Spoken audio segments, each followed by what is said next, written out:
हाँ भाई। हाँ भाई। कार्तिक हाँ कहूनांदी। बर्तमान आमे जो जगह अच्छे हाँ भाई। ନାଇଁ ନାଇଁ ବର୍ତ୍ତମାନ ଆମେ ଯୋଉ ଜାଗାରେ ଅଛେ ସେଟା କୋଉ ଜାଗା ଜାଣିଛ? ଜାଣିଛ? ଏଇଟା ହେଲା ଭୁବନେଶ୍ୱର ଆଇଜି ପାର୍କ ଏ ଅନାନି ହେଇ ଇଆଡେ ଶୁଣ ଭାଇ ଏଠି ଖାଲି ଟୋକା ଟୋକି ନସର ପସର ନସର ପସର ନାଇଁ ମୋର ସେଟିଂ ହେଇ ପାରୁନି। ସେଟିଂ ହେଇ ପାରୁନି। ନାଇଁ ନାଇଁ ଭାଇ।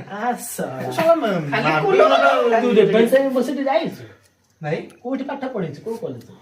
ଆଠଟା ଦଶମ ହାଇ ସ୍କୁଲ। ହାଇସ୍କୁଲ ବିଦ୍ୟାପୀଠ।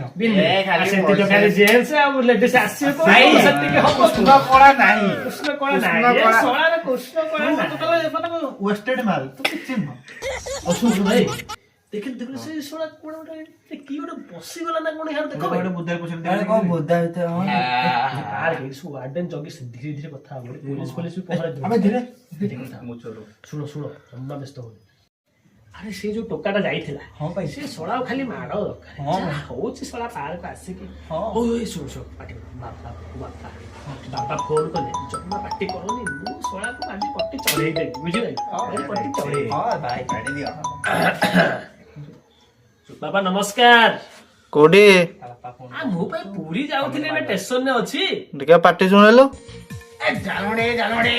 ବାବା ବାପା ଶୁଣିଲ ଦେଖ ସେ ମୁଢି ବାଲାଠୁ ମୁଁ ମୁଢି ମାଗିଲି ସେ 2 ଟଙ୍କାରେ ମତେ ଠକିଦେଲା ମୁଢି ଚାଏ ବାପା ହଁ ହଁ କହ ତ ଦେଖିଲ ଚାହା ବାଲା ବି ବିକିଲାଣି ଚାହା ଯାହା କରୁଛନ୍ତି ବାପା ଲାଟିନ୍ ଫାଟିନ୍ ଦେ ବାବା ହଁ ଦେଖୁନ ଛକାଟା ମତେ ରଖେଇ ଦଉନି ଖାଲି ମାଗୁଛି 10 ଟଙ୍କା ଦେ 10 ଟଙ୍କା ଦେ 10 ଟଙ୍କା ଦେ ଭଲରେ ଯାଅ ହେଲା ହଁ ହଁ ତମେ ଭଲ ବ୍ୟସ୍ତ ହୁଅନି ଭଲରେ ଭଲରେ ଯିବ ହେଲା ଯାଉଛି ଭଲରେ ଆସିବି ତମେ ଜମା ବ୍ୟସ୍ତ ହୁଅନି ଠାକୁରଙ୍କ ମହାପ୍ରସାଦ ଧରିକି ଆଇଥିବ ଆଉ ହଁ ହଁ ମୁଁ ଅଭଡ଼ା ସହିତ ସର ଲବଣୀ ସବୁ ନେଇକି ଯାଇଥିଲି ତମେ ଜମା ବ୍ୟସ୍ତ ହଉ ହଉ ଭଲରେ ଯାଇକି ଭଲରେ ଆସିବୁ ହେଲା ହୁଅନି ତମେ ଜମା ବ୍ୟସ୍ତ ହୁଅନି ହଉ ରଖ ଆଜୁ ବାବୁ ତ ଭଲ ଆପଣ ତ ପଟି ଚଢେଇ ଦେଇଛ ଭୟ ଶହେରେ ଅନୁନା କାର୍ତ୍ତିକ ଆଜ୍ଞା ଏ ଥରେ ନୁହଁ 10 ଥର ଶଳାକୁ ମାରିଦେଇଛି ତା ଗୁଡା ତ କିଛି ଜାଣିପାରୁନଥିବ ଥରେ ଯାଇଥିଲି ରଙ୍ଗେଇଲୁଣ୍ଡା ସତରେ ମାଛ ଖାଉଥିଲି ଏଠି କଙ୍କଡା ଚିଙ୍ଗୁଡି ହଁ ବାପାକୁ କହିଲି ବାପା ମୁଁ ତ ବାରି ପଛରେ ନଡିଆ ତୁଳୁଛି ଗଛରେ ଆଉ ଆପଣ ତ ଆମର ନଡିଆ ତଳୁଛି ମୋର ଆଜି ଏଠି ଗାଣ୍ଡି ବସ୍ତାରେ ଏବେ ପାର୍କ କରୁଛେ ଆମେ ତ ଝିଅ ଦେଖୁଥିଲେ ଗାଣ୍ଡି ବସ୍ତାରେ କହୁଛି ବାପା ନେଲେ ବାଡେ ଗାଣ୍ଡିରେ ଚପଡା ଛଡେଇଦେବେ